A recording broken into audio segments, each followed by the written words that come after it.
Baba Booey. Dude, I had to fight like a large amount of issues to get this thing recording. I don't know why. I don't know why. Why? Why? Let's bring this up. Yo. You guys want to look down on me?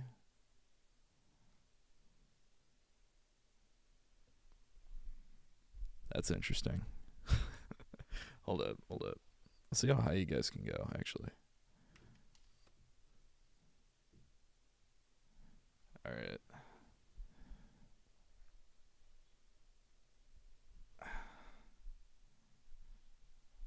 You see my coat from the other stream. What else? I don't know what's better, to be like way up top or like way down below. Obviously, eye line is the best, but like,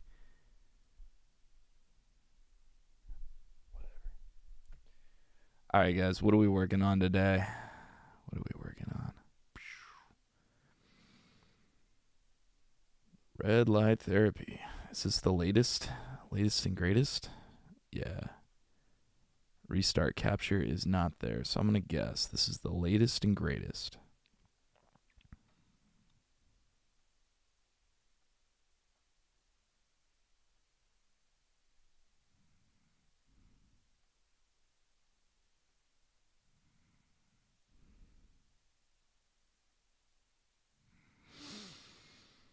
Okay, let's see where we're at.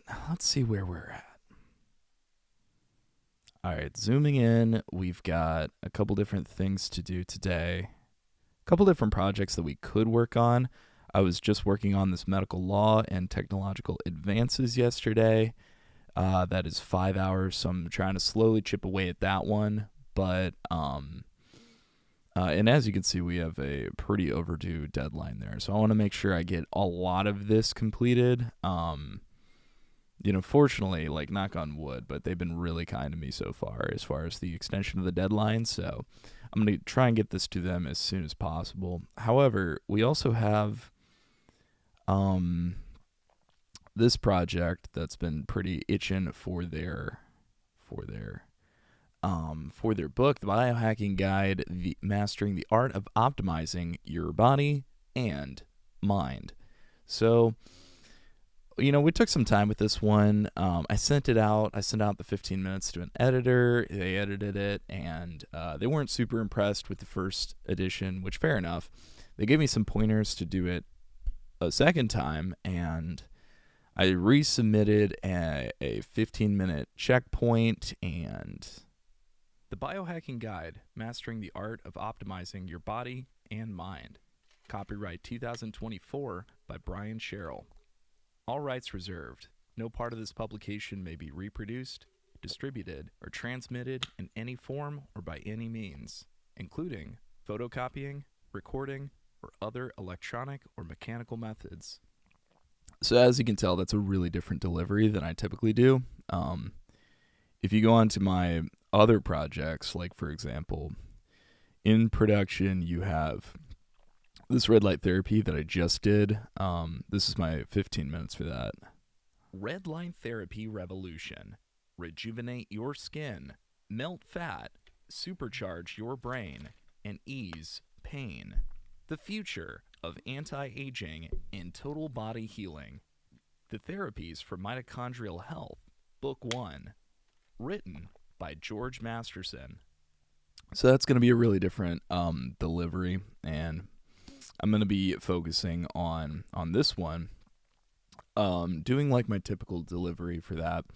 But like, biohacking really wanted it to be like faster paced, really muted tone, sort of monotone, and just delivered as an everyday person. So I want to go ahead and do it like they requested.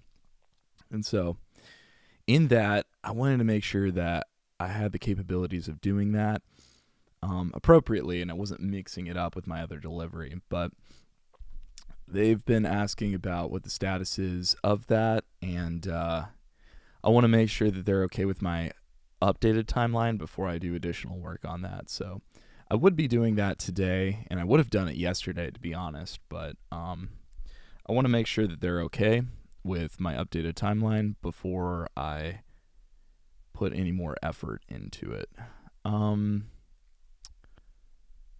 Let's see.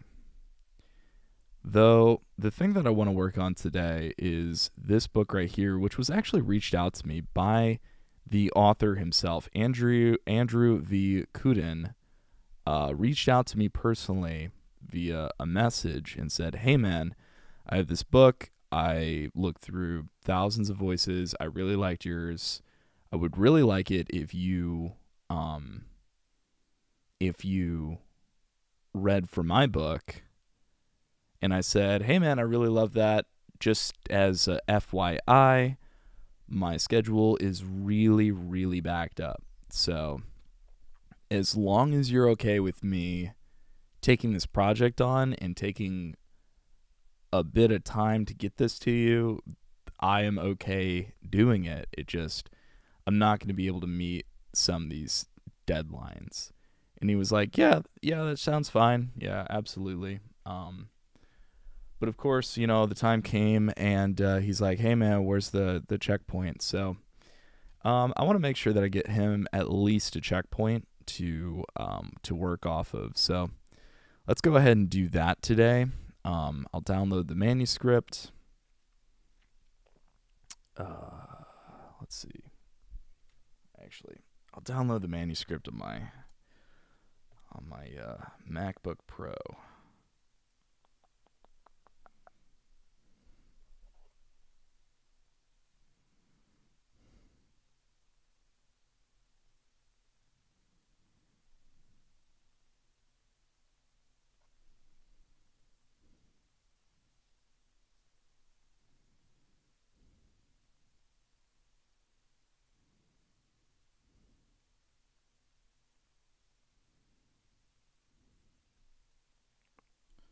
Let's download the manuscript and see what this will be like. And then suggested copyrights. See, what I don't get is how... I don't know. I think this is the second... a thing that I probably want to address later in life, but... like... why is it that like if an author reaches out and says, "Hey, can you please produce this audiobook?" and I'm like, "Yeah, I can produce this audiobook." Why did they have production copyright? I don't understand that. Like, would it not make more sense if I, as the producer, had production copyright because I produced it? Wouldn't that make sense? This is kind of strange to me. Like,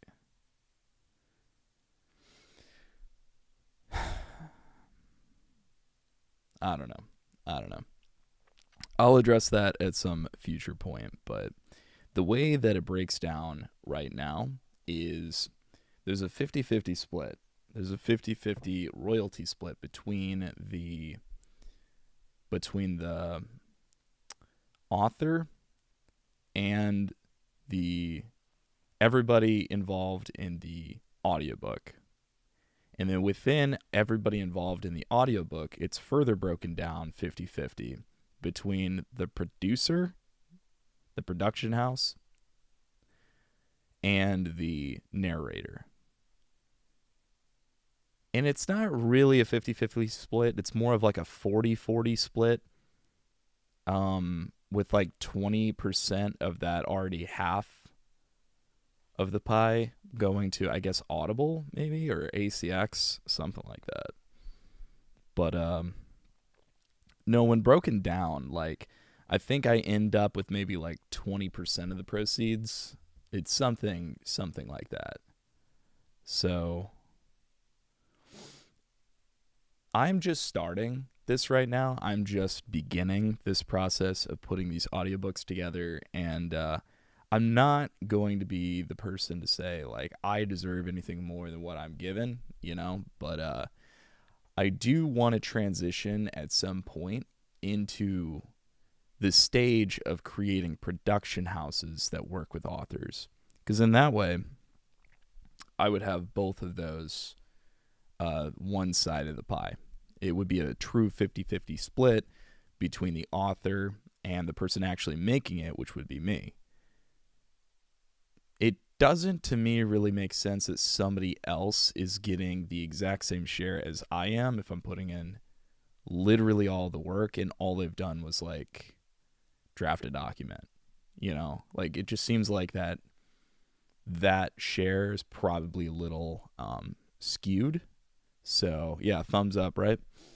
So I wanna at some point get to the point where I can create a better split.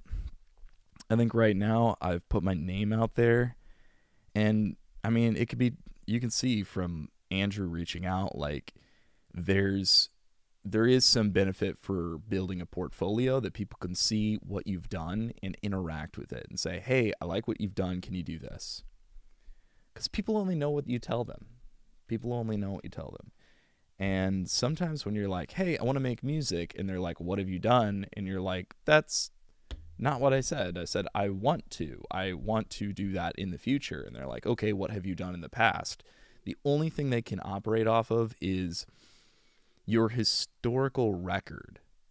So, like, you even, you see this really no matter where you go. Like, if you want to get a job in science, for example, and this is your first job in science, and you're like, I want to work in science, and they're like, okay, well, what have you done? And you're thinking, well, I just told you I want to get into this, so that should have made it so that you didn't ask that question. So maybe you're getting at something deeper, like, did I do any internships? Is that what you're asking? Or what have I done in school? Is that what you're asking? So yeah, people can only go off of what has already been done, and the nature of an artist is to always be misunderstood because you're always doing something that you've never done before. So the nature of understanding is a pattern recognition from a collection of things performed, but an artist looks forward to the future and looks at the deficiencies of what you've done. What have I not done? What are the holes in my repertoire? What are the things that I have yet to do, but I've always wanted to do? I've always wanted to get into singing and dancing, but you wouldn't look at me and like immediately identify that. So like, it's the nature of being is to know that that's within you, about to come out. And the nature of interaction, of people commenting on you, is people judging you based on what you have already done. So if you say, I want to sing and I want to dance, and then people are like, oh, that's weird, like, because you've never done that before, and that's why they're saying that. So the same thing goes with literally anything in life. If you want to do it and you've never done it before, people are going to give you really bad advice. They're going to say, well, it takes a lot of work, or they're going to throw some random thing at your way that like would prevent them from doing it. And they're trying to see what your solution is to getting around that problem, because that would stop them, and that is stopping them from doing it. It's a very self-centered conversation. They're not having it for you. They're having it for themselves.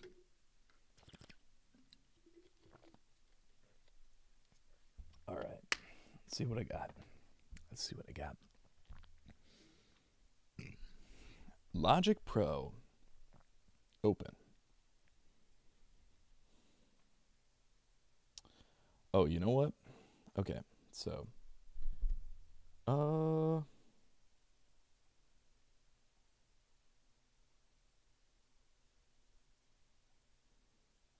file, save as.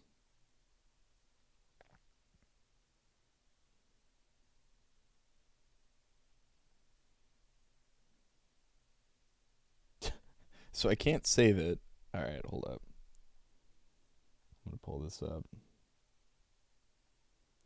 So I can't save this, it says, because, so I'm cancel out of that. If I say save, it says the document medical law could not be saved. The folder does not exist. And you say, okay, save as medical law. Obviously it's in here. And you go save, and it says medical law already exists. Do you want to replace it? My brother. I'm going to just call that medical law 2, because I'm pretty sure I already saved it.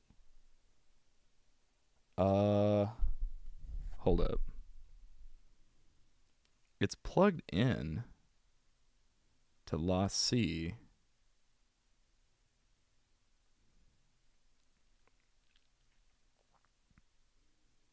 Okay. Closed out of it.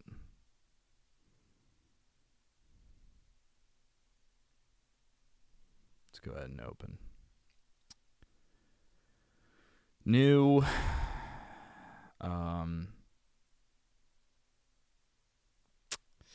Actually, I don't want to create all of that.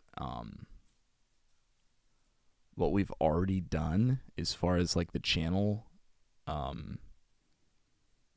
go. So I'm going to go ahead and pull up generative AI. Let's go ahead and actually open recent generative AI. Don't close. And then go into the last thing I did on here was, I think, chapter 11. And I'll copy that channel strip setting and then close this. Without saving, paste channel strip setting. There we go. Hello. Check, check, 1, 2. All right. There's a host of problems. What's going on? I can clearly see that there's volume on here. So why is there not volume on Logic Pro, you might ask? We've had this before. We've already closed and opened it, so we know it's not a close open thing. Let's go ahead and save it as this book called Philosophical Methods. Philosophical Methods. Alright,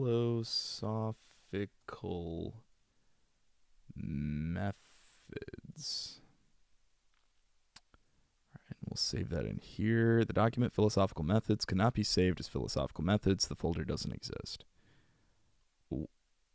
Why? What are you doing?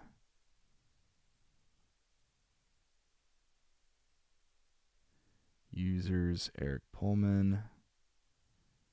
Music? Dude, why are you in here? Should be Law C. Yeah. Law C, Logic Working Files. Recordings.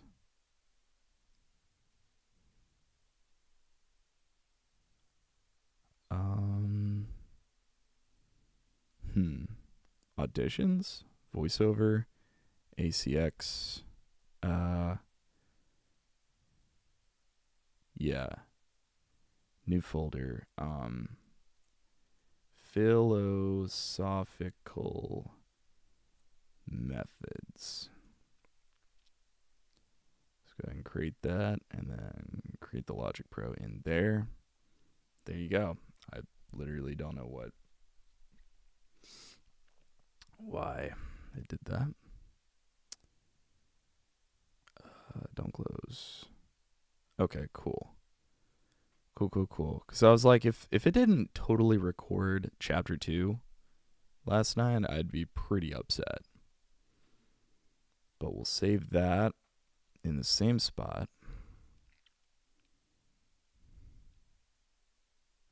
Auditions, voiceover, ACX, cool. Law. It's already taken. Oh, okay. Where's it at? Medical law?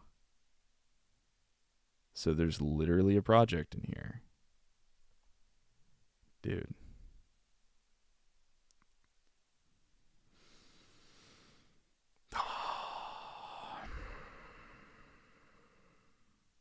This is why it takes forever. It's just sorting things out, like, all the time. All right, let's see. Okay, cool. Cool. All right. I wanted to make sure that this file was in fact saved. So we'll go ahead and close that. This is back, and logic about and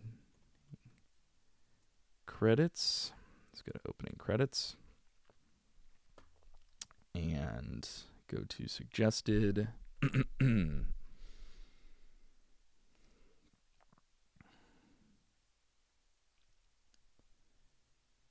Philosophical methods and their application to the art of living. Written by Andrew V. Kudin. Narrated by Eric Pullman. Philosophical methods and their application to the art of living. Written by Andrew V. Kudin. Narrated by Eric Pullman. Narrated by Eric Pullman. Okay. Okay. Let's go ahead and do closing credits while we're at it. Let's mute that and go. This has been Philosophical Methods and their Application to the Art of Living, written by Andrew V. Kudin, narrated by Eric Pullman. Copyright 2024 by Andrew V. Kudin. Production copyright by Andrew V. Kudin.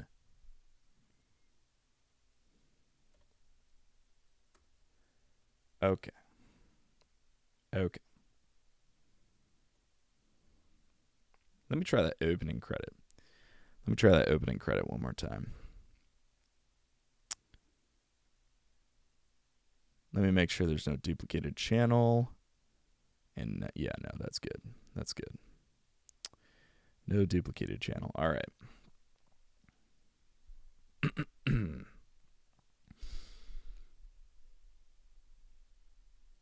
Philosophical methods and their application to the art of living. Written by Andrew V. Kudin. Narrated by Eric Pullman. Philosophical methods and their application to the art of living. Written by Andrew V. Kudin. Narrated by Eric Pullman. All right.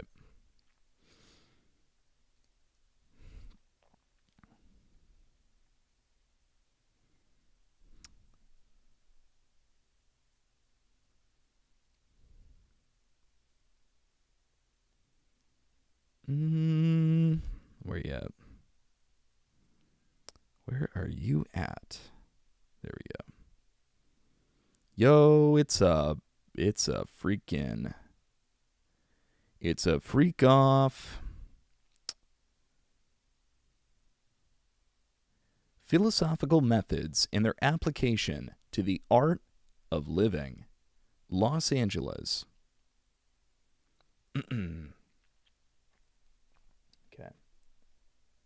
Introduction. Let's go. Introduction. All the way to the back. And Los Angeles. Printed in the United States of America. Copyright 2024. Dr. Andrew V. Kudin. All rights reserved. Any use of the material is permitted provided. Any use of the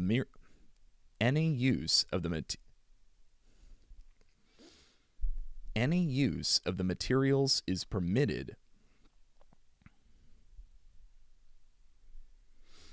Any use of the materials is permitted, provided that authorship is credited and a link to the source is included. That's pretty cool, actually. I like that a lot. There's a lot of places that'll be like, don't use my book, don't copyright me, don't copy what I say. Like, I understand. Hold up, let me full screen this for this. Okay, I understand the intention behind copyright. I really do. It's so that if I put it out there, I don't want people to just take it and say that it's theirs. Like, for example, when I'm making this audiobook and people claim it to be their audiobook and they're like, yes, I produced this, for example.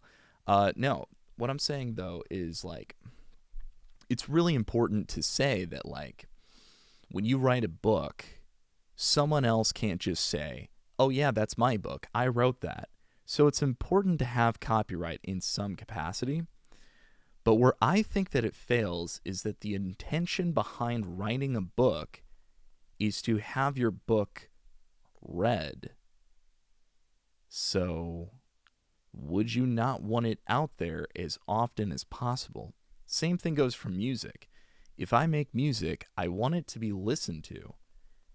And I want it to be listened to the most amount of people possible. How am I going to have the most amount of people listen to my music if every single time a YouTuber uses it, I copyright claim it? What incentive does the YouTuber have to use my music such that my music is heard more often than not?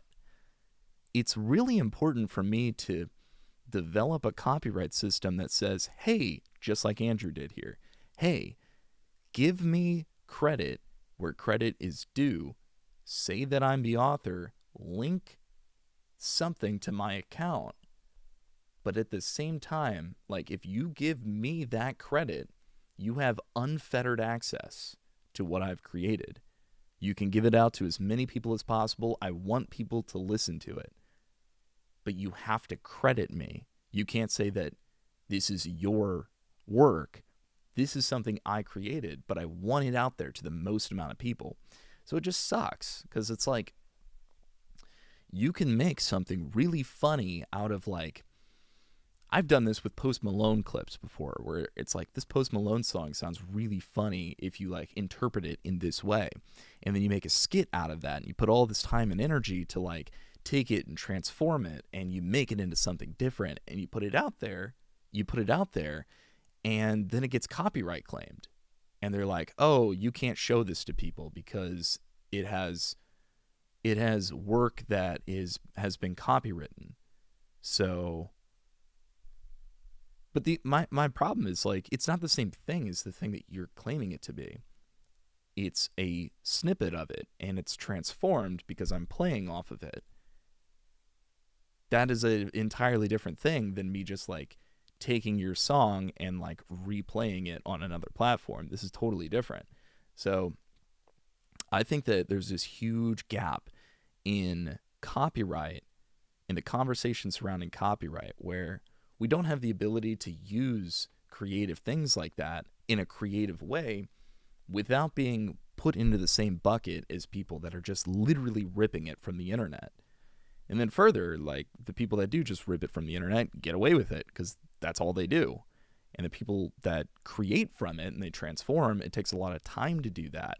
And so they get hit the worst because the people that are just ripping it, they're doing it all day long, piece by piece by piece, and they keep doing it over and over and over again.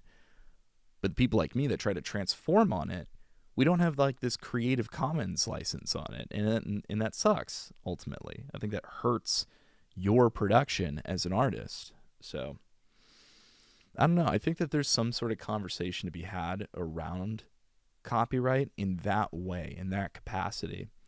And I don't think that I put it in the best way here, but I wonder if we could have that conversation in that capacity from a creator's point of view. How can I put something out there that is a piece of music that people will just use compulsively because they have the creative feeling to take it and go somewhere else with it without Universal Music Group coming down on them, without I don't know, Disney saying that this is our product, fucker, give me my money, that sort of thing. What does that conversation look like? Yeah. All right, let's see. Philosophical methods and their application to the art of living. Hmm.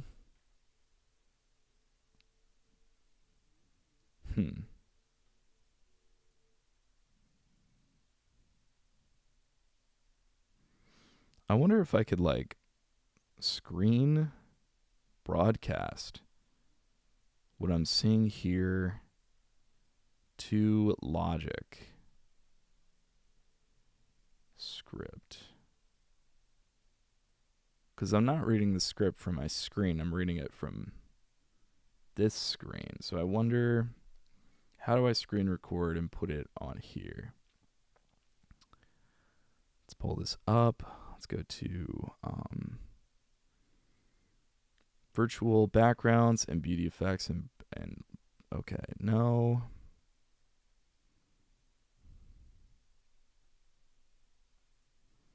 Video image capture from an external camera device. Okay. So yeah, I don't know. What I want to do is I want to be able to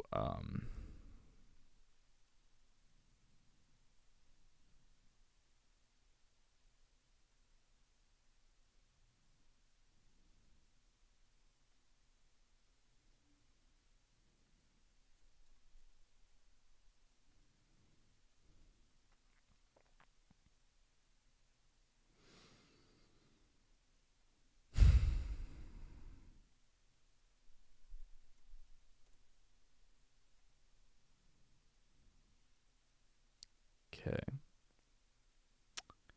This is the main. And this is the share. I'm going into Brave Talk. And I'm going to invite someone. I'm going to copy the meeting link. And I'm going to send that to myself.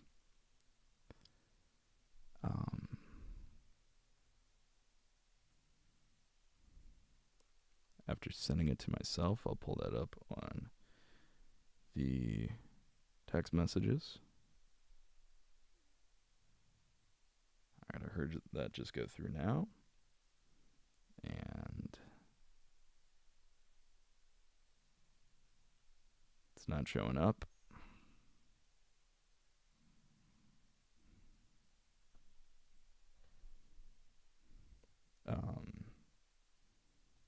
Still not showing up.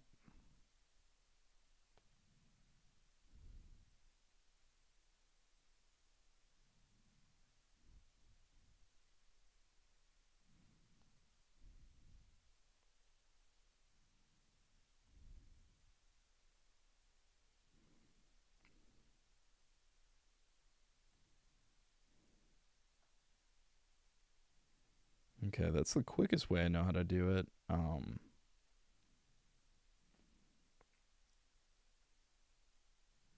Suppose I can email it to myself. Because it's not coming through here.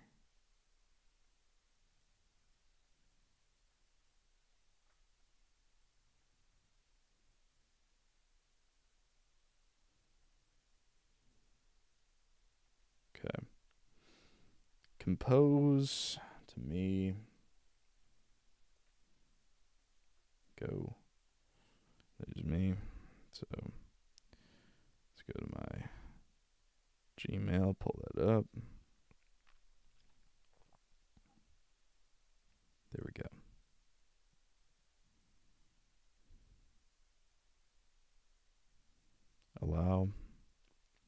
This is script.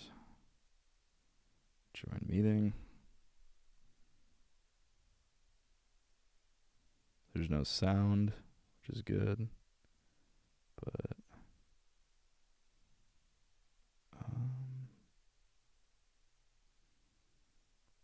I wonder how I can share the screen. So script, grant moderator rights, yes.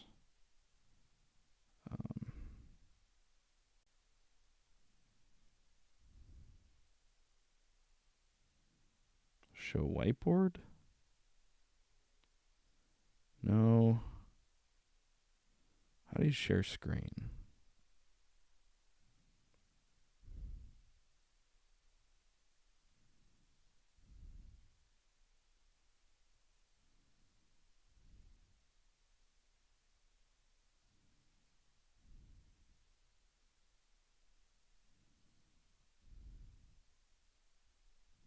Video. Mirror my video. Moderator. Profile shortcuts. General. Oh.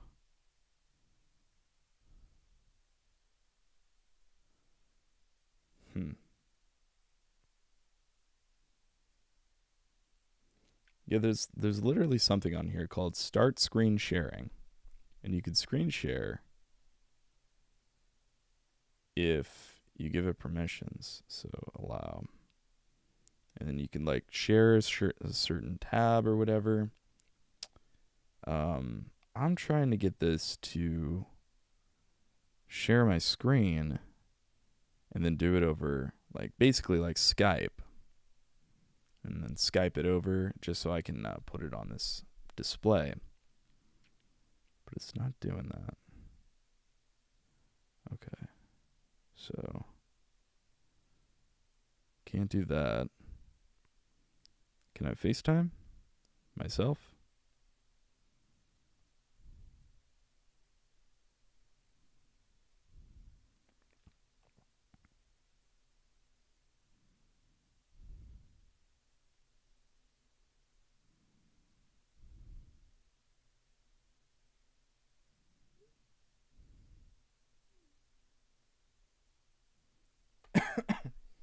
Okay.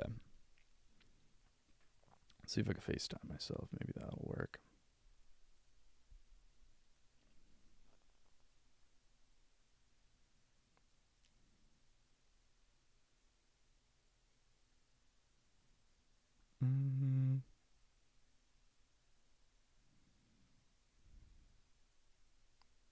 Share my screen.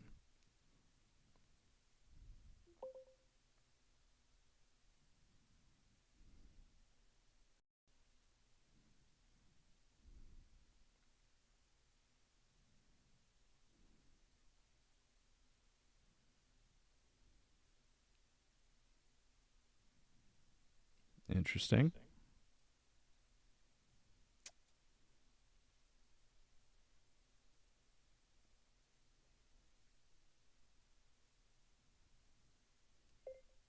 So that's on mute. This is on mute. Okay. And then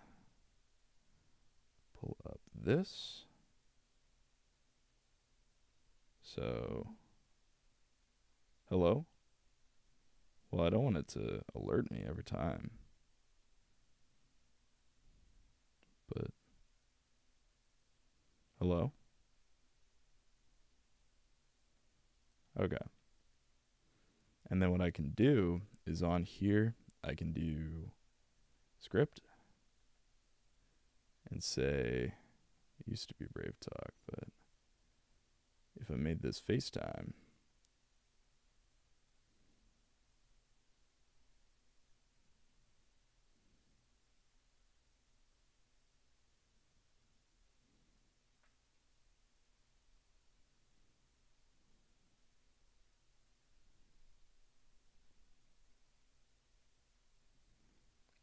oh, do I have to make it like another one? Like, window. Okay.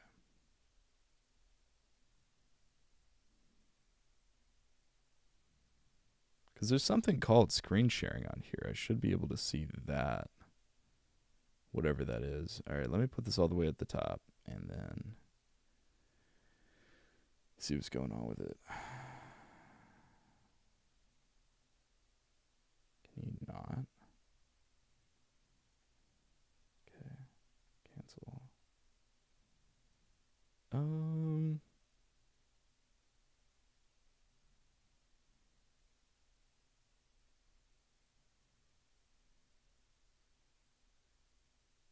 Ooh, there we go. Bam. Nice. Okay, so this is what I'm seeing here.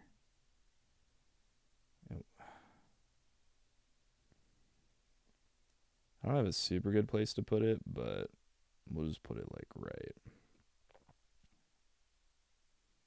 here, maybe. Okay. And then if we get chat, then we'll just put chat over here for the time being. Okay. Then I can scroll up and then scroll down. Bam. There we go. So it works. It's just clunky to get there.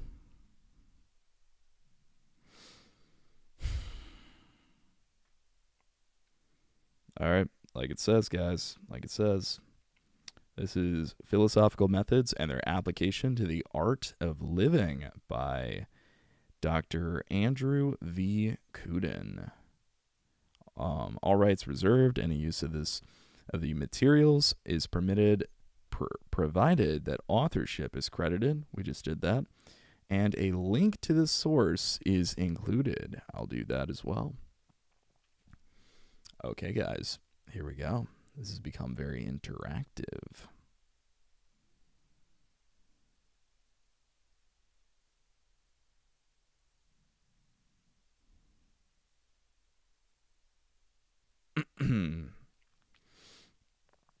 Okay, introduction. Introduction. An artist needs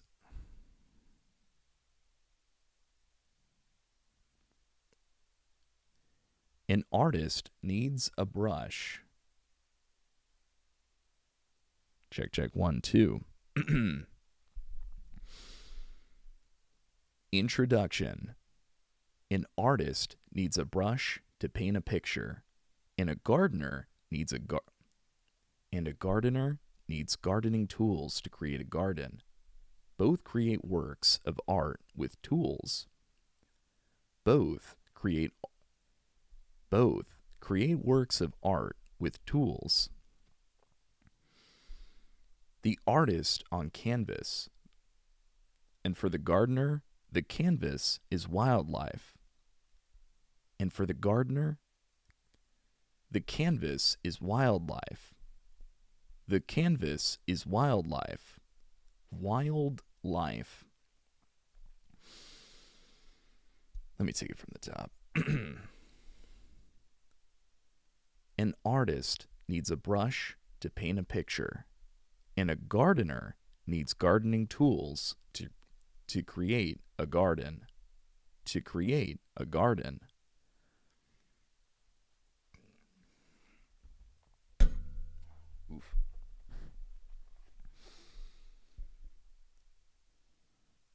Both create works of art with tools. I'll see if I can go higher. Both create works of art with tools. The artist on canvas, and for the gardener, the canvas is wildlife. Trees, shrubs, flowers.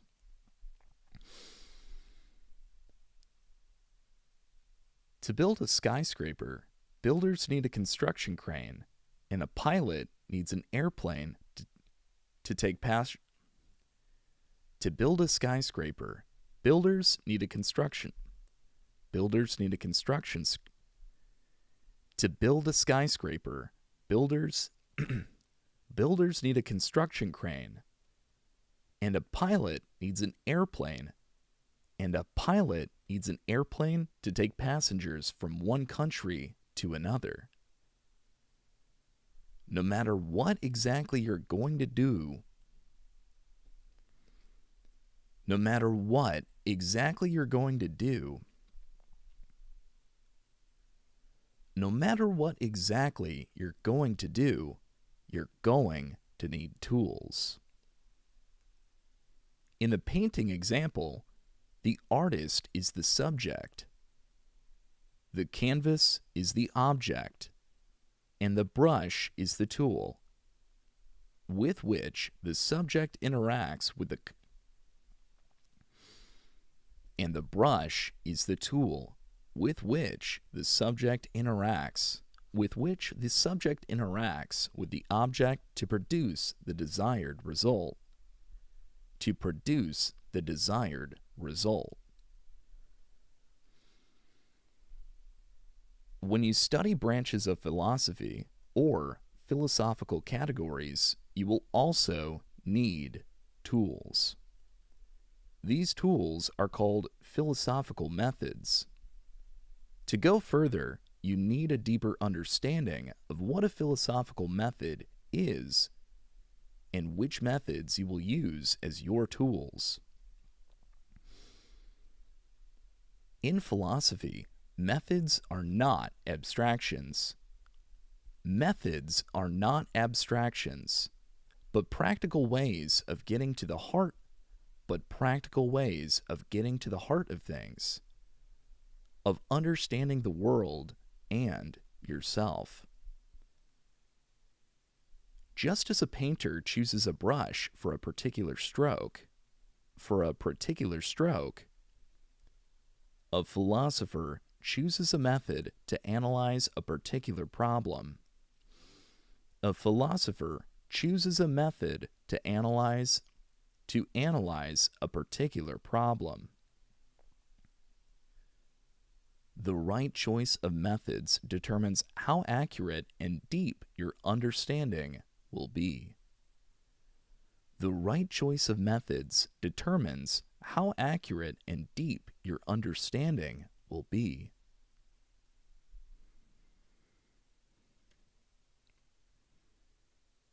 Let's go ahead and go to time on that. So that was about 6 minutes on that introduction. All right, part 1. Taking big deep breaths. Big deep breaths. I don't know, my space is getting a little crowded, but I do kind of like the script up here. Because then you guys get to see, like, as I'm going through, like, what I'm reading and what I'm actually tripping up on. And, like, also it gives me a good indication that, like, what if I accidentally go over something? Like, I don't say the word philosophical correct. I say it like psychiatric instead of philosophic or whatever. What if?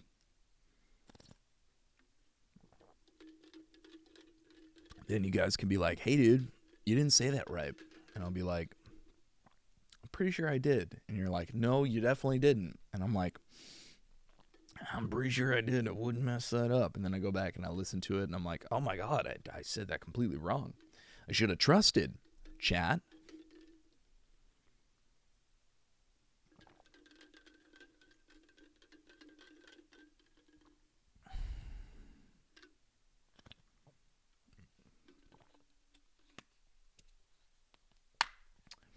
And also, I think what this does is it gives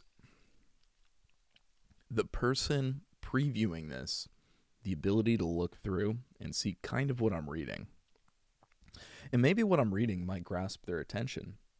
And they might want to tune in for just the specific subject matter. That's what I'm here for. I'm here to bring attention to the projects I'm working on. And, like Dr. Kuden. Kudos to Kuden. reaching out to me and giving me a platform and something to engage with and something to improve my skills with. So giving him the attention while I do this to say, hey, this is what I'm working on. You could catch it right now on this textual platform if you want to read more, if this really grips you. That's kind of what I want this impact to be. If it's something that truly interests you, it's something that you can further engage with. Oh, I renamed that the wrong one. My bad.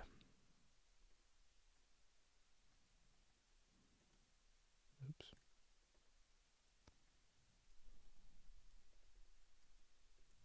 Part 1.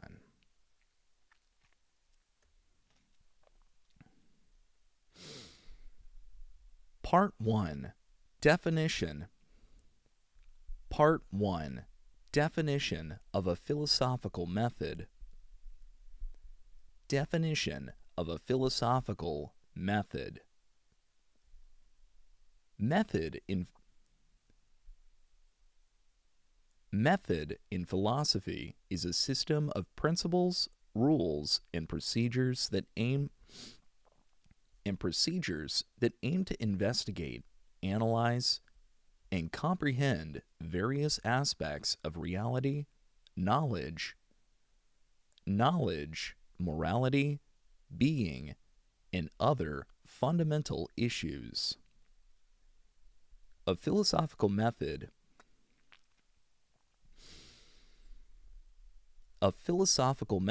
determines the approach to posing questions and seeking answers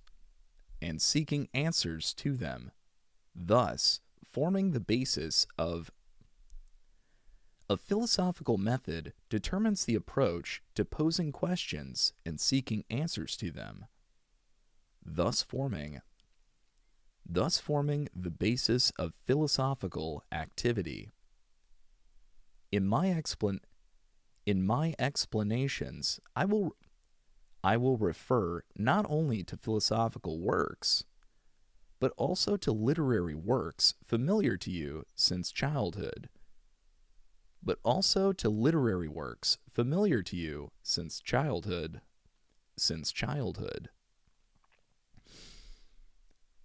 Reading and understanding a philosophical work requires preparation. Literary works make it easier. You relax when you read a good book, and at the same time, you broaden your horizons.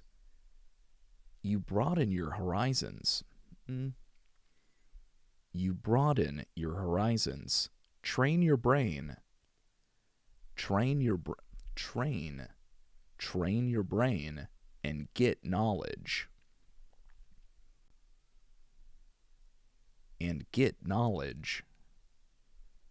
A talented writer is always a good psychologist.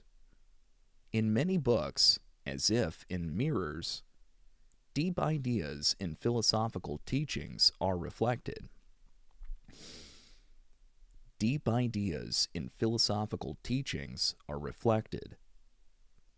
That is why they are so interesting to read.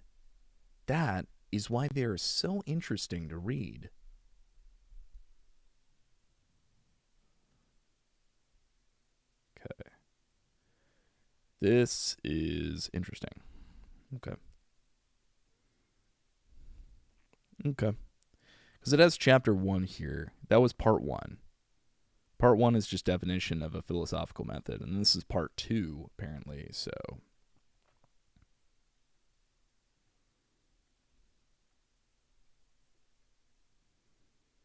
Yay. All right, part 2.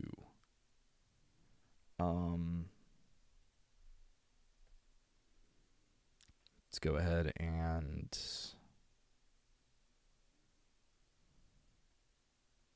I'll just add chapter 1 to this.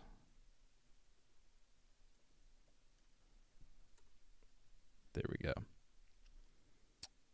Okay, so what do we have so far? We have opening credits for 1 minute. We have introduction for 6, and then part 1 for 3. So 3, 9, 10. 10 minutes. Okay.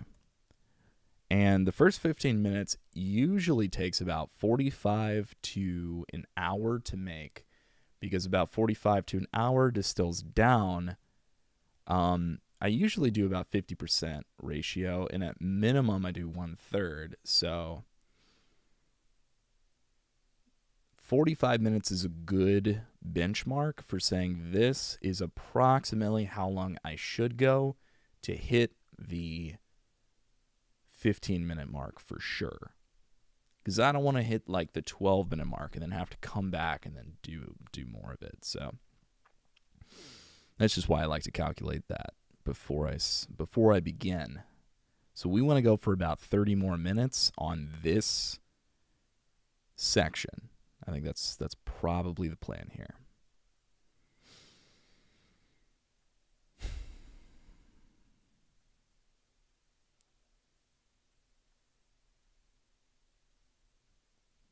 Just wanted to exit out of all that. Okay.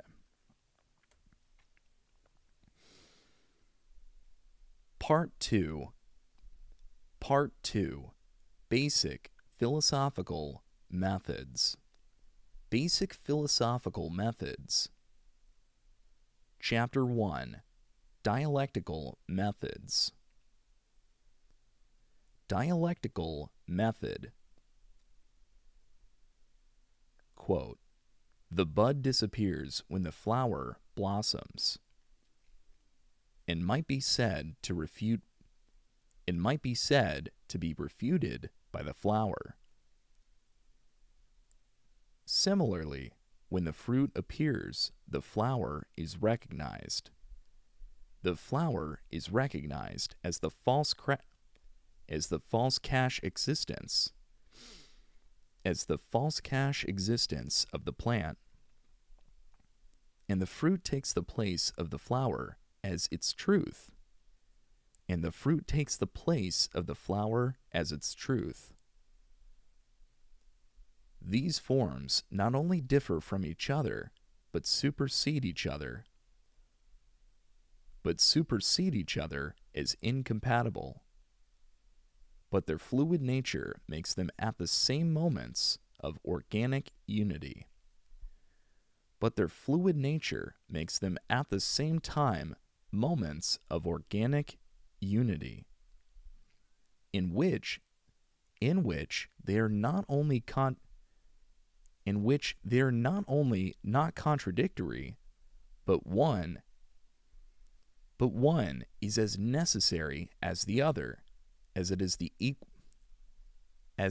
this equal necessity alone that constitutes the life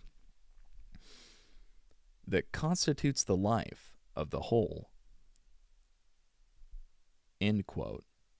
George Wilhelm Friedrich Hegel. Hegel? George Wilhelm Friedrich Hegel. Hegel's Phenomenology of Spirit. It's Hegel, right? Hold up. Hegel. This isn't giving me the ability to talk it out.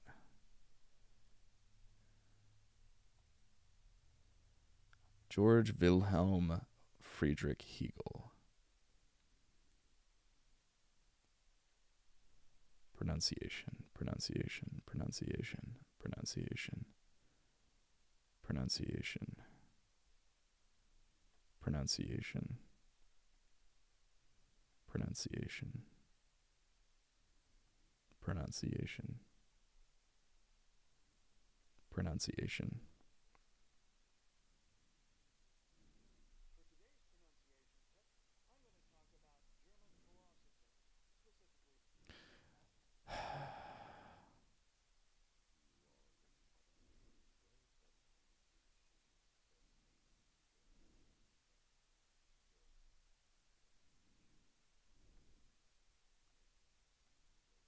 Hegel.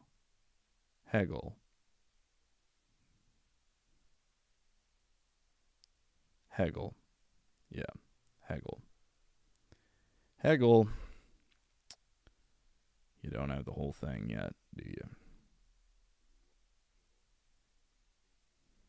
Hmm.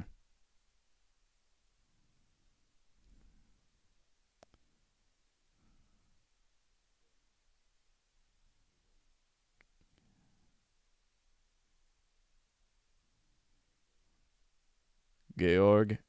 Georg? Georg.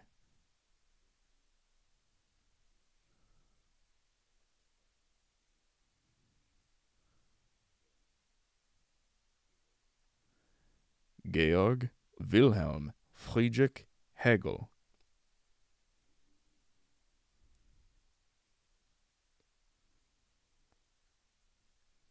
Phenomenology of spirit.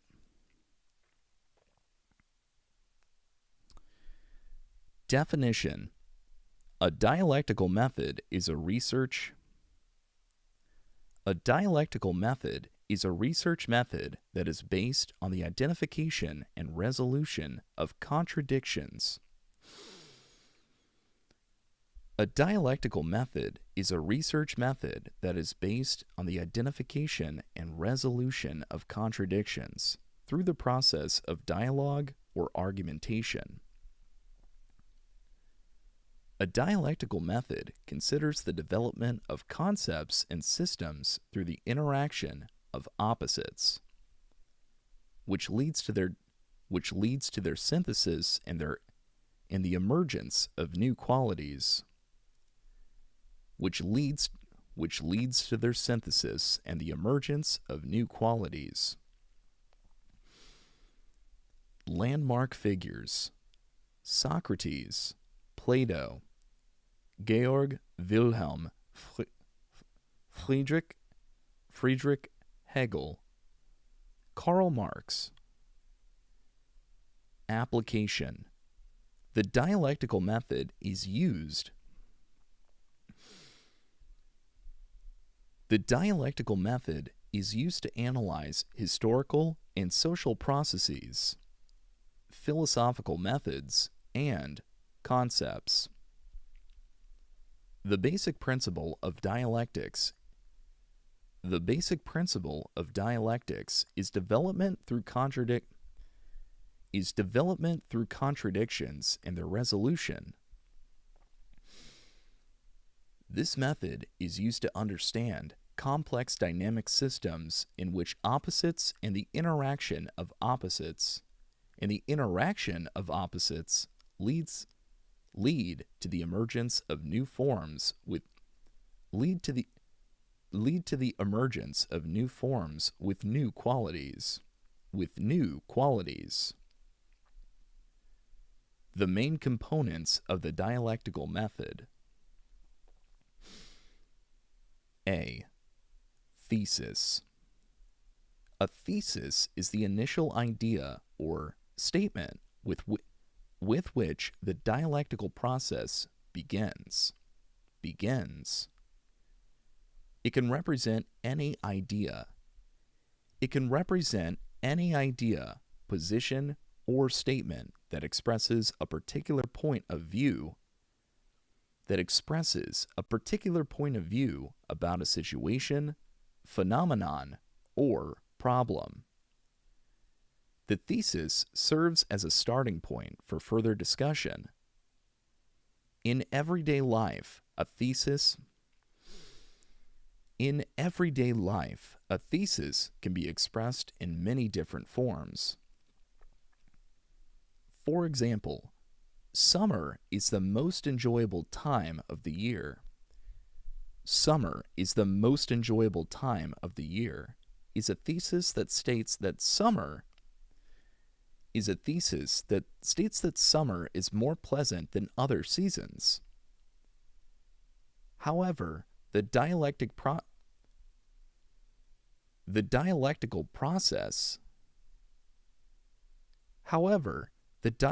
process implies that a thesis is not a final truth and must be subjected to critical examination. and must be subjected to critical examination. B. Antithesis. Antithesis is an opposing idea or statement that arises as a contradiction, that arises as a reaction to a thesis. Antithesis. Antithesis is an opposing idea or statement that arises as a reaction to a thesis. It expresses a counter-argument or an opposing view that points out the weakness or limitations of the thesis.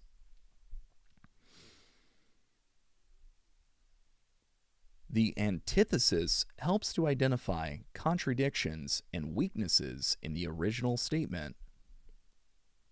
The antithesis helps to identify contradictions and weaknesses in the original The antithesis helps to identify contradictions and weaknesses in the original statement.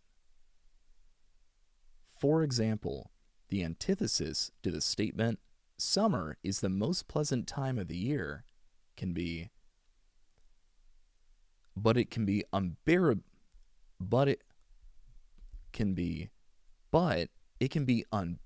hot in the summer.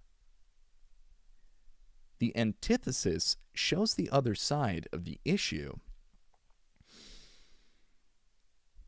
The antithesis shows the other side of the issue and suggests that the thesis may be missing some important aspects, such as unbearably hot weather.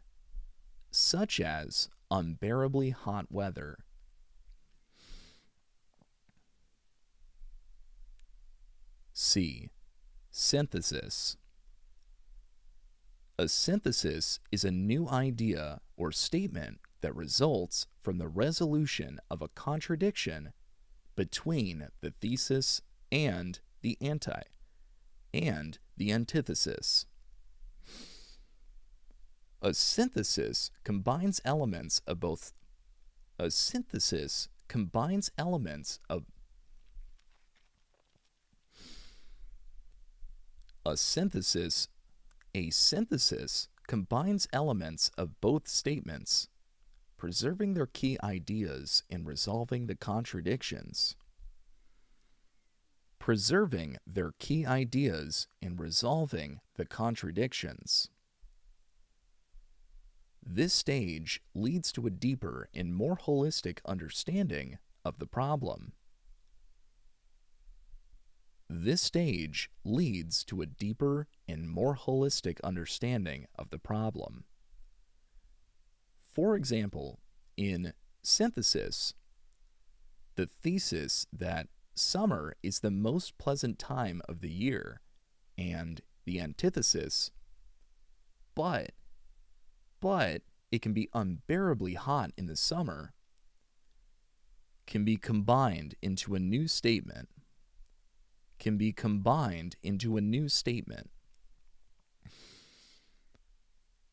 Summer is the most pleasant time of the year, which should be spent in the shades.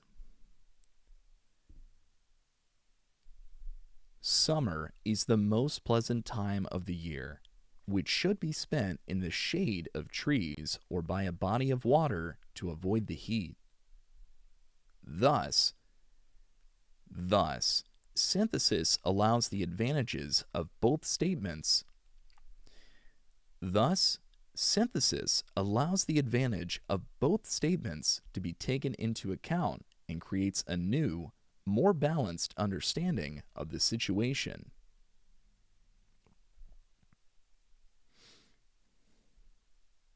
I think that was a good way to put it. I like that. I honestly didn't know. I didn't know about that. Obviously I knew about the words thesis, hypothesis. What's under the thought? I knew antithesis was the opposite of the thesis, but I didn't have words to put to that just yet. But Synthesis. Didn't know that that was connected in this way, so that's kind of cool. I learned something new. Nice, nice. That's what this process is about. Always just learning, always just learning.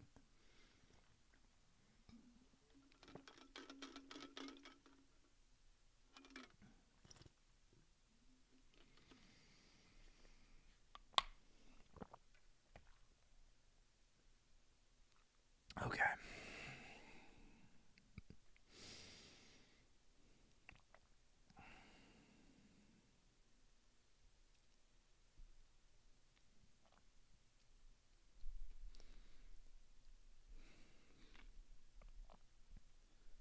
The dialectical method. The dialectical method. The dialectical method.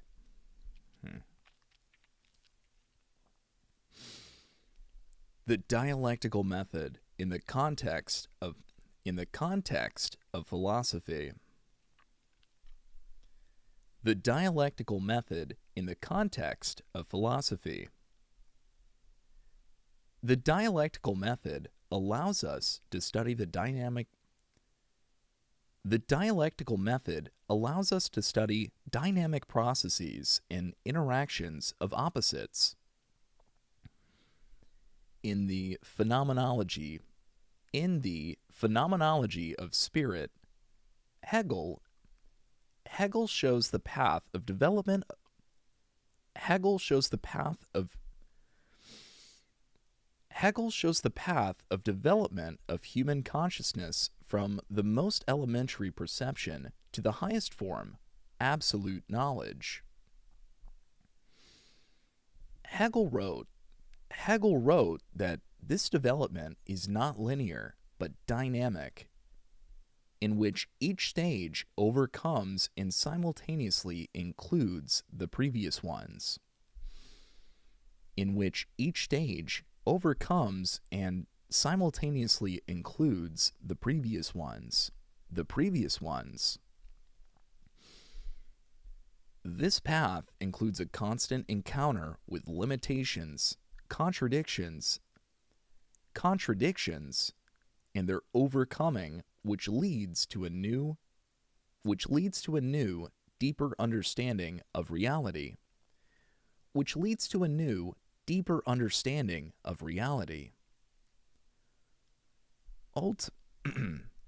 Ultimately, consciousness reaches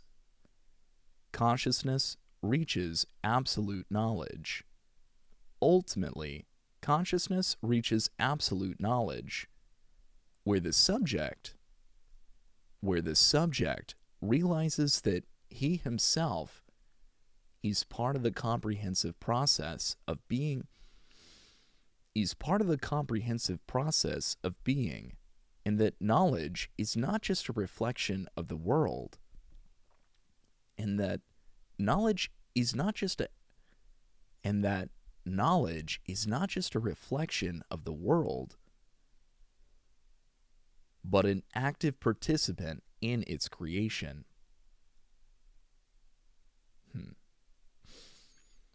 Let me try that one more time.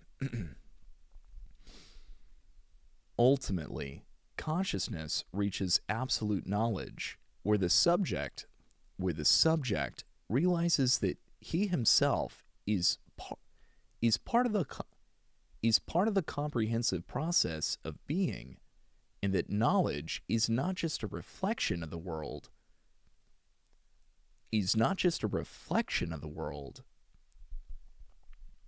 And that knowledge is not just a reflection of the world, but an active participant in its creation.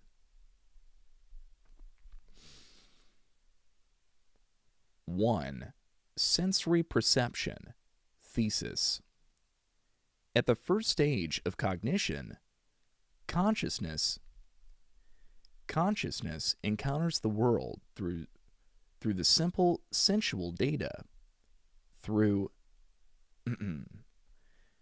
At the first stage of cognition, consciousness encounters the world through simple sensual data.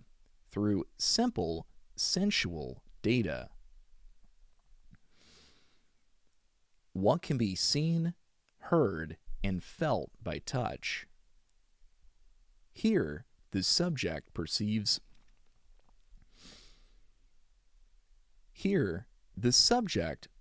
the surrounding reality as a set of separate objects that exist independently of each other. Here, the subject perceives the surrounding reality as a set of separate objects that exist independently of each other. This level of cognition is reminiscent of child perception. A person sees a tree, hears a bird singing, and feels the touch of the wind, but does not understand how it is all connected. At this stage, consciousness does not yet distinguish the boundary between the inner and outer world.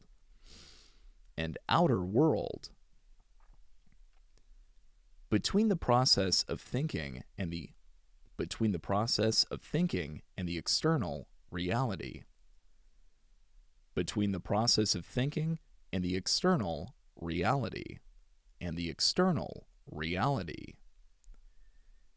It only fixes separate elements without understanding their interaction.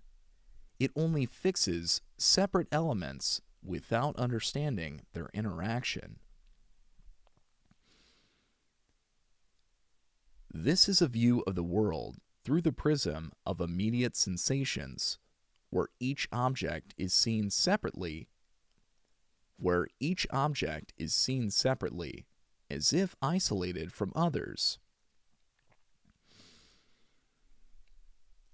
Perception at this level is limited.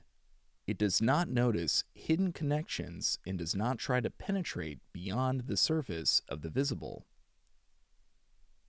Perception at this level is limited. It does not notice hidden connections and does not try to penetrate beyond the surface of the visible. 2. Perception. Antithesis.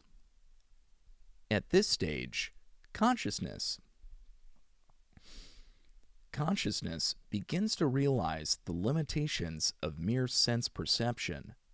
At this point, there appears understanding that the objects of the external world cannot be cognized solely through sensation. Consciousness is confronted with the fact that the perception of each object depends on the subject himself, on his individual senses, reason, and experience.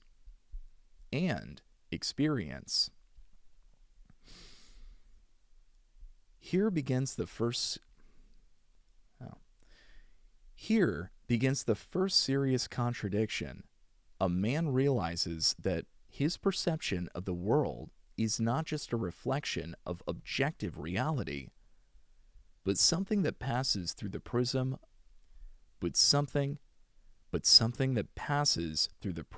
of his subjectivity. The question becomes deeper. How is the subjective perception relative to the objective world? How is the subjective perception relative to the objective world? What is the true nature of reality if it is so strongly affected by the individual's perception? This stage raises doubts and philosophical questions. How can we distinguish the real from the illusory if our perception is inevitably subjective? We see, hear, and feel, but can we be sure that what we perceive exists exactly as we perceive it?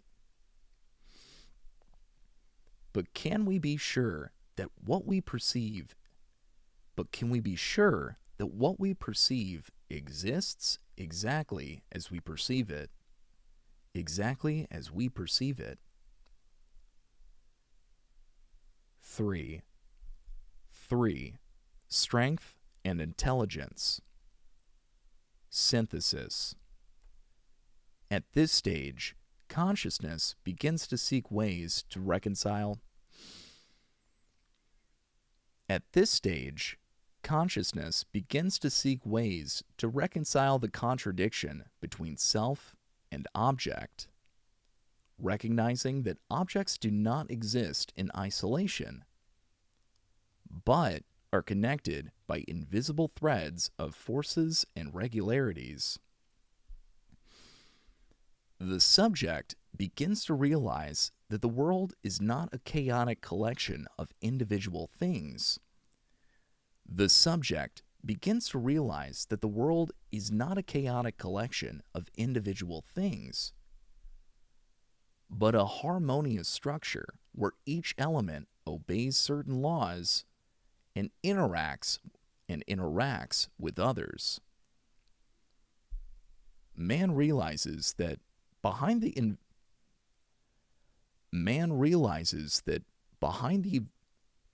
visible surface of things, there are forces that control their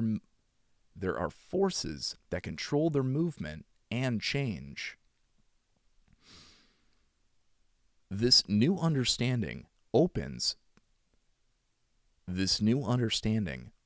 before him. This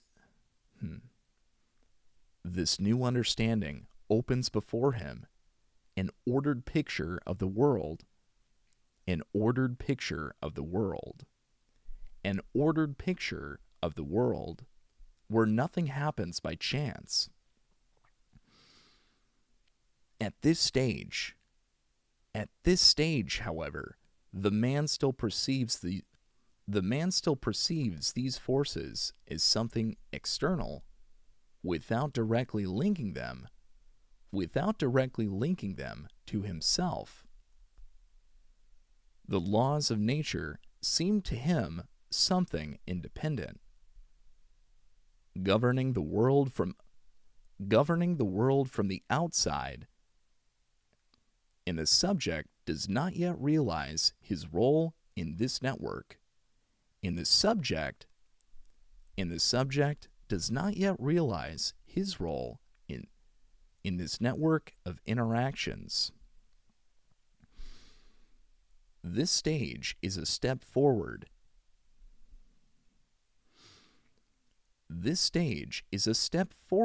To a deeper understanding of the interactions in the world. But for now, consciousness is still searching. Consciousness is still searching for an answer. Consciousness is still searching for an answer to the question, what is my role in this great mechanism? What is my role in this great mechanism?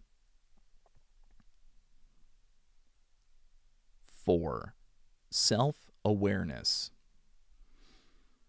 After the stage of perception and realization of contradictions between the subject and the object, consciousness reveals a new milestone.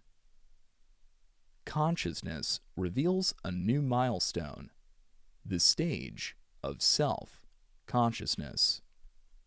At this stage, the subject does not simply observe the world.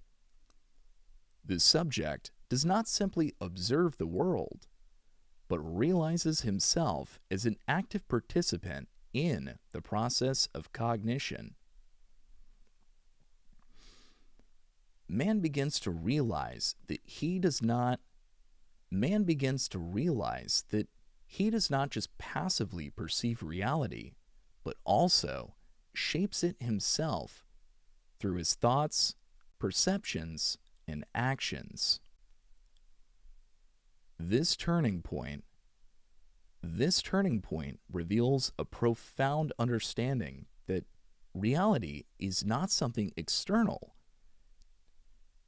detached from us. Reality is not something external, detached from us, but a reflection of our inner world. But a reflection of our inner world. But a reflection of our inner world in our interactions and our interactions with it. And our interactions with it. However, self-awareness does not relieve contradictions. For the first time, there comes the realization that the inner world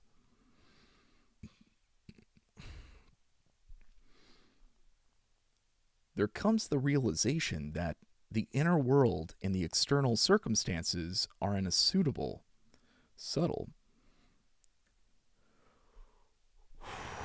I gotta take a breath. What up, Sherry? Welcome in, Sherry. Good to see you. Hello, hello, hello. I am doing an audiobook. Check it out.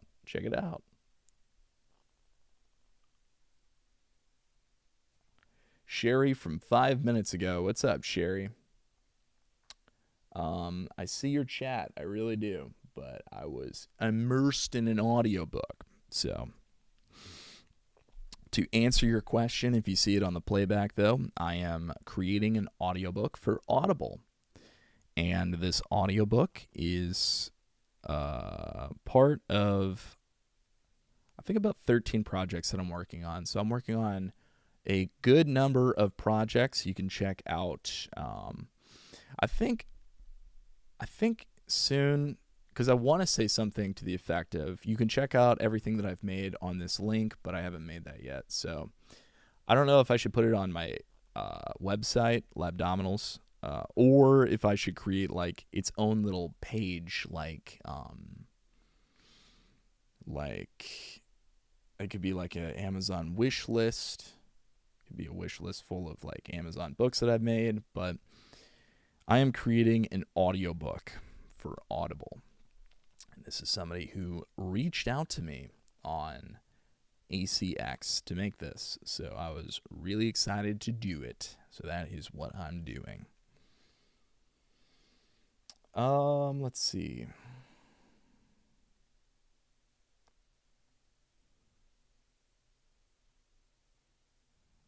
Let me go in. Join the chat.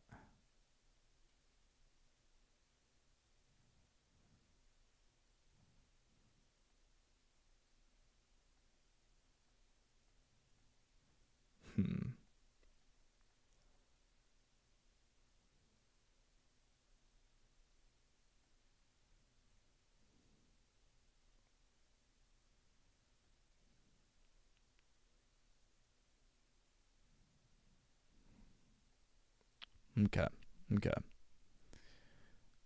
Let's see. Join the chat to interact. Open panel. I cannot. Dang. That's too bad. All right. Anyway. Moving on. What up? How you doing? Welcome in. All right. Where was I?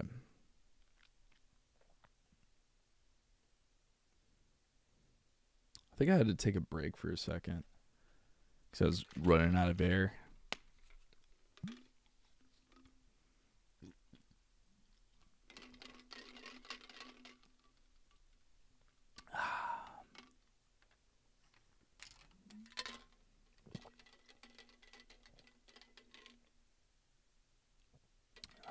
Okay.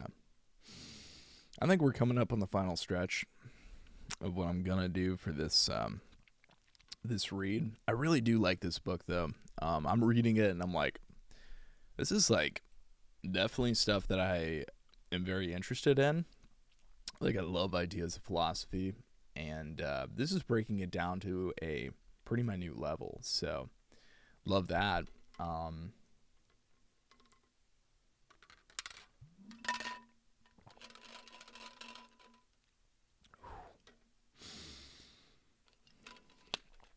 Big breaths. Big breaths for the final stretch here. Where were we? What is this?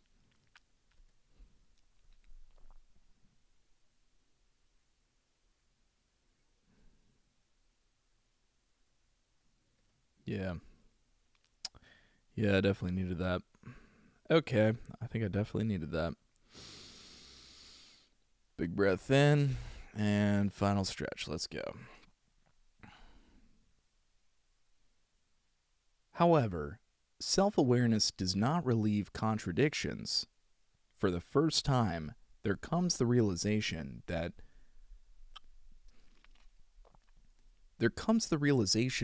the inner world and external circumstances are in a subtle relationship.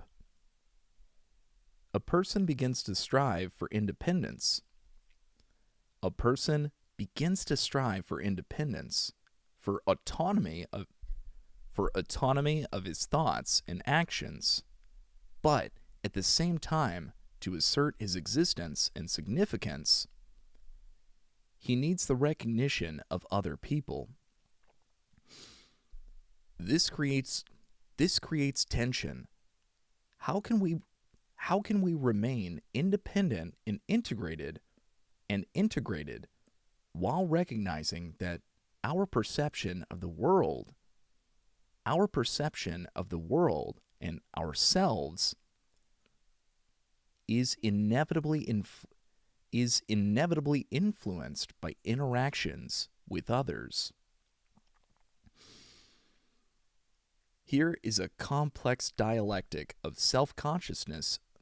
Here, a complex dialectic of self-consciousness opens up. A person realizes his uniqueness and independence, but also understands that the fullness of this realization is impossible without interaction with others. Without recognizing their presence in his world. Without recognizing their presence in his world.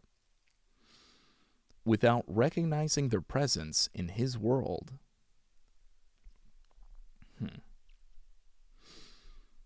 A person realizes his uniqueness and independence, but also understands that the fullness of this realization is impossible without interaction with others, without recognizing their presence in his world.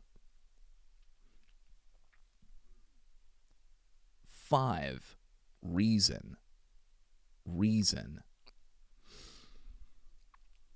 When consciousness rises to the level of self-consciousness,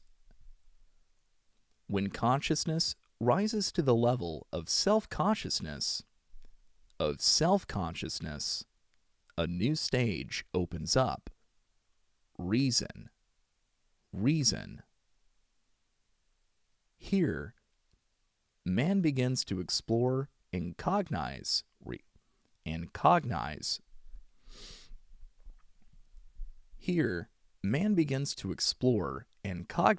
reality through various forms of human culture, science, art, and morality. Reason strives for order. And awareness of the world through concepts. Reason strives for order and awareness of the world through concepts, universal laws,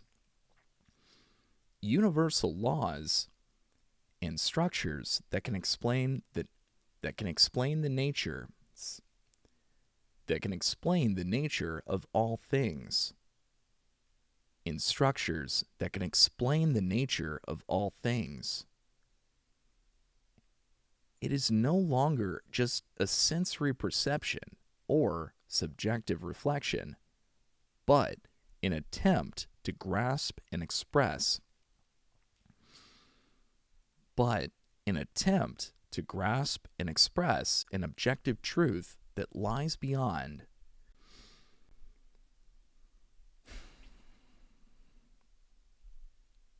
but an attempt to grasp and express an objective truth that lies just beyond individual experience.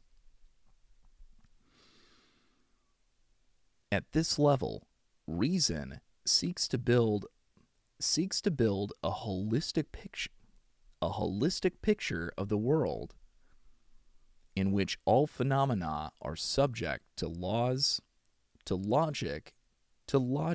and laws. Science helps to explain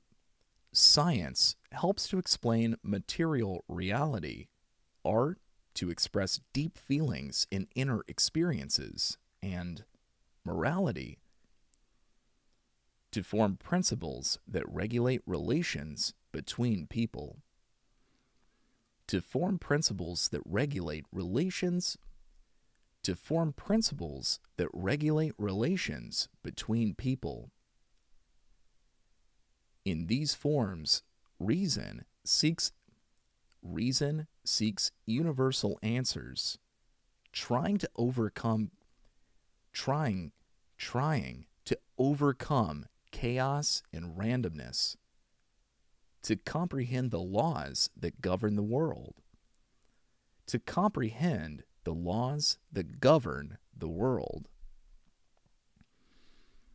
But even here are contradictions. The gap between theoretical knowledge and practical reality becomes obvious.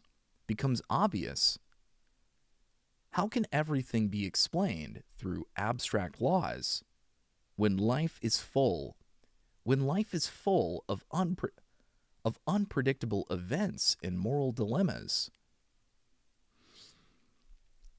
When life is full of unpredictable events and moral dilemmas, and moral dilemmas cannot be solved by a single formula. This stage gives rise to new questions. This stage gives rise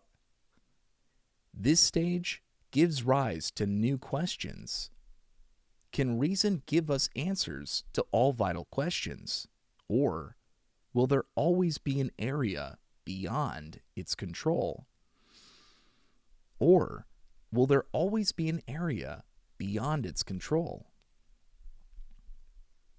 Thus, reason reveals the greatness of cognition for the consciousness, but at the same time suggests new secrets in unsolved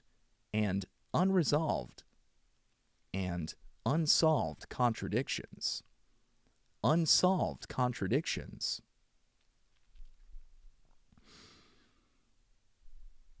6. Spirit. At the stage of spirit, consciousness makes an important step from personal reason to social and cultural life. At this stage of spirit, consciousness makes an important step from personal reason to social and cultural life. Man begins to realize himself not only as a separate individual, but also as a part of society, its traditions,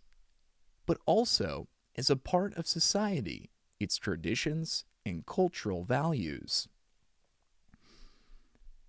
Understanding the world acquires new depth.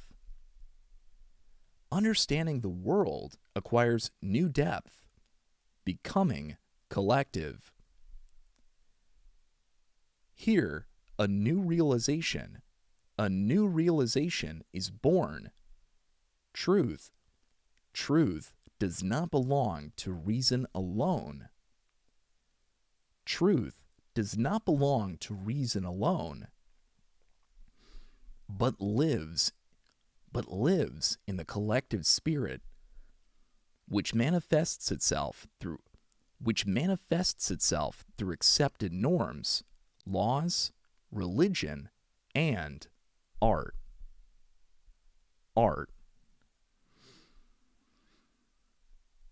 Each individual is but one thread. Each individual is but one thread in a larger fabric woven from social experience. Each individual is but one thread in a larger fabric woven from social experience and cultural symbols. And cultural symbols.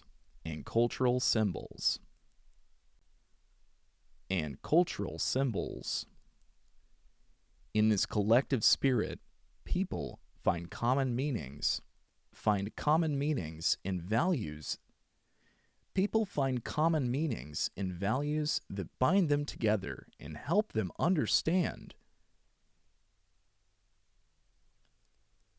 People find common meanings in values that bind them together and help them understand the world around them. This stage leads to the realization that the world cannot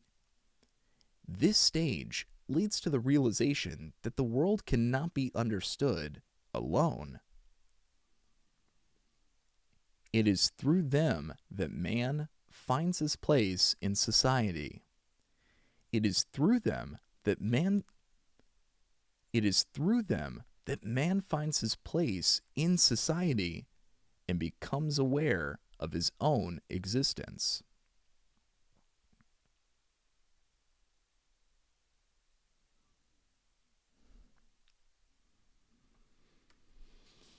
Oh my gosh. This one was like longer than I thought it would be, but here we are. Woo. Like, yeah, you guys see it.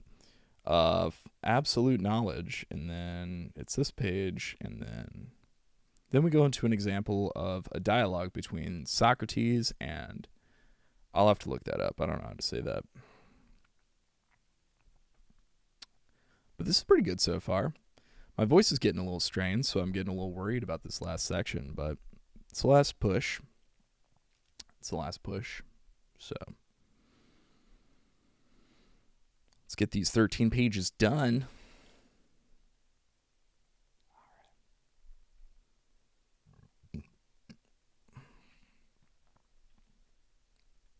7.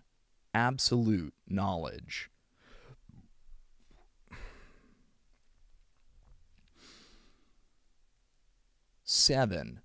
Absolute knowledge.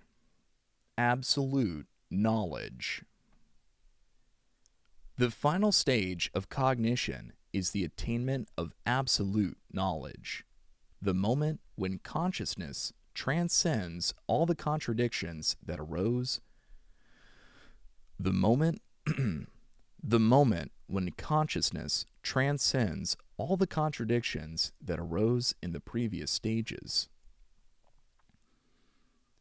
Here, the subject reaches the stage where there is no longer a division between the inner and the outer, between the mind and reality.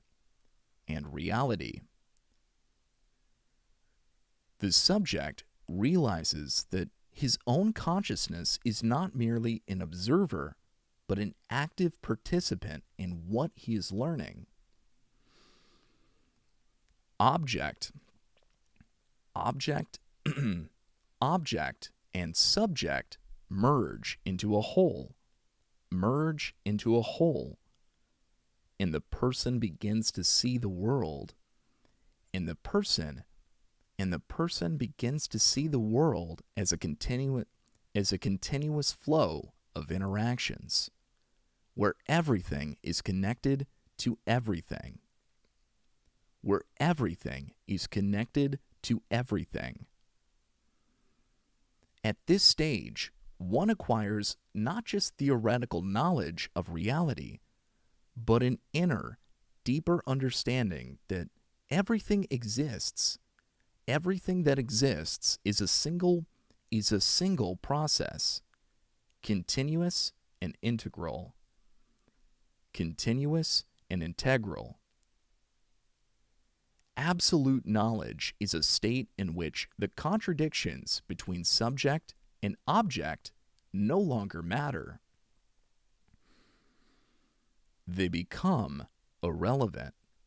They become irrelevant. They become irrelevant. Consciousness ceases to split the world. Consciousness ceases to split the world into separate parts and begins to perceive it as an inseparable unity. A person realizes that every object, every phenomenon is just a part. A person realizes that every object, every phenomenon is just a part of a huge picture of being, in which everything is interconnected and supports each other, in which everything is connected and supports each other, in which everything is interconnected and supports each other, There is no longer a division. There is no longer a division between I and not I, between inner and outer. All these are just aspects of a single reality. All these are just aspects of a single reality, At this stage, knowledge becomes not just cognition, but an inner experience of truth.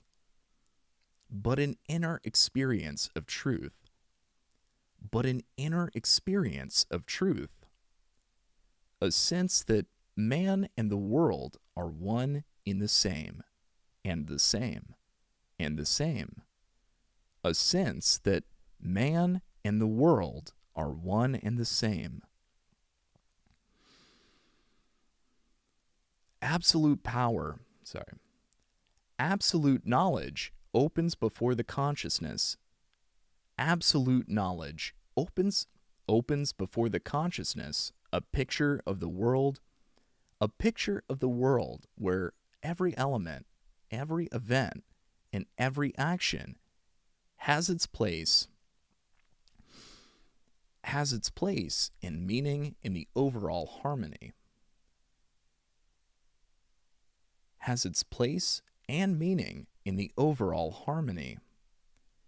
It is no longer an abstract thought or theory, but a living reality. Which a person can feel with his whole being. Socrates was a master of the dialectic method.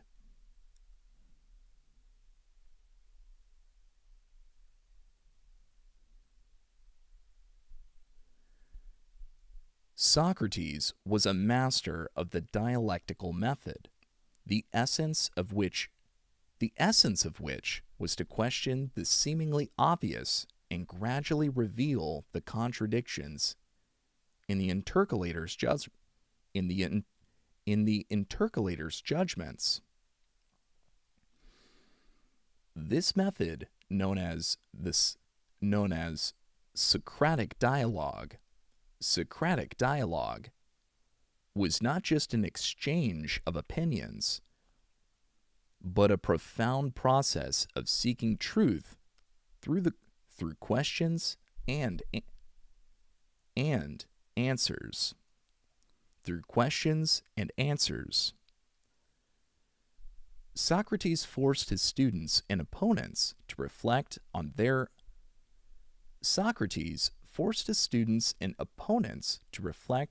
own beliefs so that they could see the weaknesses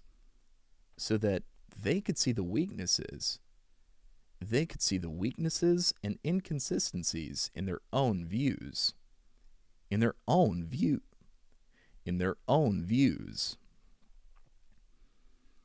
This was not teaching, but rather a thought provocation that led to self-knowledge and awareness of incompleteness of knowledge. Reading Plato's dialogues, it becomes evident that this method of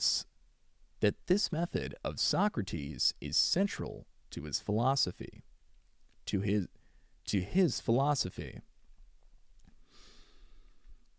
Plato used the dialectical method to explore a wide variety of philosophical questions. For example, in The Republic dialogue, Plato explores the nature of justice through the image of Socrates. In the course of the conversation between Socrates and other participants, different opinions and points of view clash. The arguments are conducted in order to reveal not only personal views, but also the deep essence of the subject under discussion. It is through this tension of opposing ideas and arguments,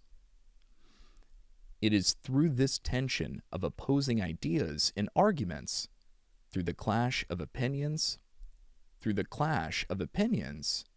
that the theme is revealed.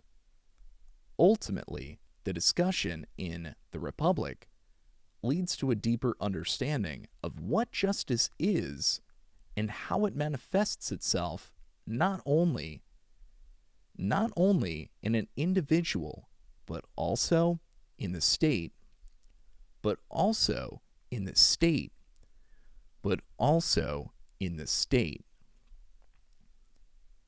Socrates' dialectical method thus opens before the philosopher and the reader. Socrates' dialectical method thus opens before the philosopher and the reader the way to the truth which is born in dialogue rather than in solitude, in constant search and research.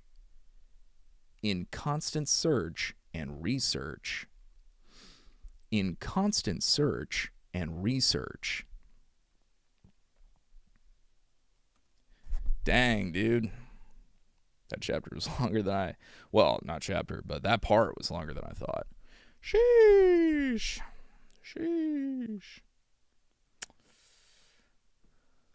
Okay, cool.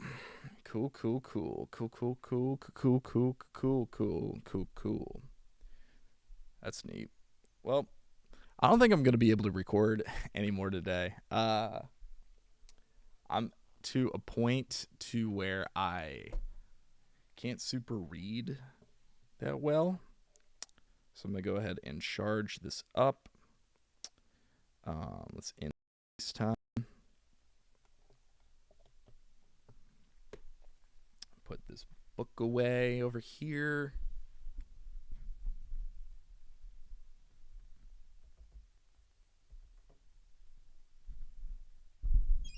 So I don't forget it. He was number 1. Let's see. I think I'm still on FaceTime. Okay. All right. So that's it for me today. Because I think I'm done as far as... All right, I had to turn that off. I'm sorry. I think that will definitely give me 15 minutes and something to get the ball rolling, the sphere moving in the right direction. So I'm gonna go ahead and probably edit that tonight. I might do that on stream. I don't know. We'll see. But yes. I can barely read. We'll chop that up. We'll send some 15 minutes to Mr. Andrew, Dr. Andrew Kudin. Appreciate you for all of your grace as far as the production of this goes. I want to make sure I get a good 15-minute checkpoint your way, see what's going on with that. And then we'll shift gears over to the biohacking guide. If they still want me to make that project, I am more than happy to make that, and we're going to have a lot of fun with it. So that's going to be our next highlight. And then we'll shift from there to maybe all of the nuclear energy series, get those out of the way, and get those sent out to a bunch of editors. Hopefully they can just take care of that while I'm focused on the medical law and get that done myself. I want to myself do that edit, and then we'll move on over to, I think, the book, the major book that we're working on, the 20-hour book. I think that'll be the chain of events there. We'll see as we go throughout this, but big things coming, guys. Big things coming, and not just below the belt. Sorry, your mom. All right, guys. I think that's it for me today, though. You can see me squirming in the seat. I gotta go pee, but I'm gonna go pick up a Target order.